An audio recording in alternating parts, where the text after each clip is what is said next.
J'aimerais déjà, au nom de tous mes collègues de la PA, des peintres du jeudi, je voudrais vous remercier pour l'intérêt que vous portez en étant venus ce soir aussi nombreux. Ça nous fait très chaud au cœur de vous voir tous là. On voudrait remercier aussi la municipalité et le service culturel de la mairie qui nous ont permis d'exposer ici nos œuvres, entre guillemets.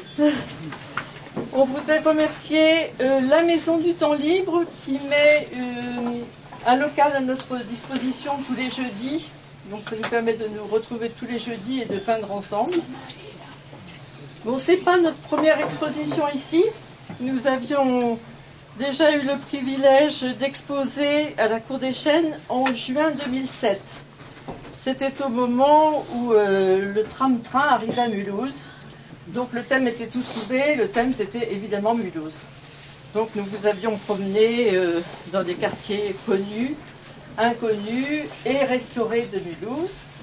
Et on est heureux maintenant, aujourd'hui, de vous accueillir dans nos jardins en faisant un petit clin d'œil au printemps qui arrive. Alors vous verrez, vous serez peut-être étonnés de voir que plusieurs tableaux sont semblables, notamment la brouette qui est sur vos invitations. Il y a la brouette et il y a les cajots qui sont là. Alors une petite explication, de temps en temps, on s'oblige à prendre un même thème et à peindre la même chose. Voilà, ça stimule un petit peu le groupe. Par contre, dans la petite salle, là, on a eu quartier libre pour exposer un petit peu ce qui faisait plaisir à chacun. Voilà. On vous demande aussi de regarder un petit peu le plafond de cette salle qui est magnifique, qui n'est pas peint par nos soins. Voilà. Et nous espérons que vous aurez pris autant de plaisir à venir ici, autant de plaisir que nous en avons eu à mener à bien ce projet. Nous, on est quand même excentrés par rapport à la vraie Maison du Temps Libre, parce qu'on a un atelier qui n'est pas du tout à la Maison du Temps Libre. On est rue de Gilles-Saint. Donc, on a commencé cet atelier avec un monsieur d'un certain âge qui nous a éduqués dans l'art pictural pendant de nombreuses années, une douzaine d'années. Et pour raison de santé, il a été obligé de s'arrêter. Donc, on ne voulait pas lâcher le groupe parce que ça faisait quand même 12 ans qu'on travaillait ensemble, facilement, oui. On ne voulait pas lâcher le groupe.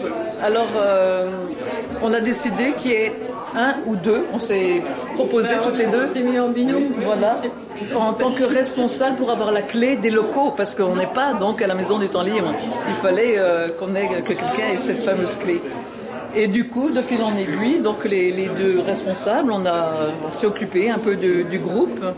Donc, comme je dis souvent, ma démarche à moi, c'est un peu que les gens se défacent de la petite image qu'ils ont devant les yeux à recopier sur toile. J'essaie que les participants se lâchent en se laissant aller pour faire de la création qui soit quand même plus personnalisée par rapport à la copie du carte postale que tout le monde, enfin, tout un chacun arrive plus ou moins à faire. Voilà, c'est pour ça qu'on voit de temps en temps des choses un petit peu excentriques qui n'ont, je ne veux pas dire ni queue ni tête, mais... On essaie de se mettre un petit peu au non-figuratif, parce qu'on a tellement fait figuratif, maintenant on a envie de se lâcher un peu plus. Ouvert à tout le monde, plus particulièrement évidemment un public senior, mais donc on couvre des horaires de 8h30 à midi et de 13h30 à 17h. Donc sur le maintien en forme, sur tout ce qui est cours artistique, sur tout ce qui est éducation de la langue, jeu d'écriture, voilà, c'est vraiment pour un épanouissement des seniors. Voilà. Nous vous redonnons maintenant le contrôle de votre appareil de télévision jusqu'à la prochaine émission de...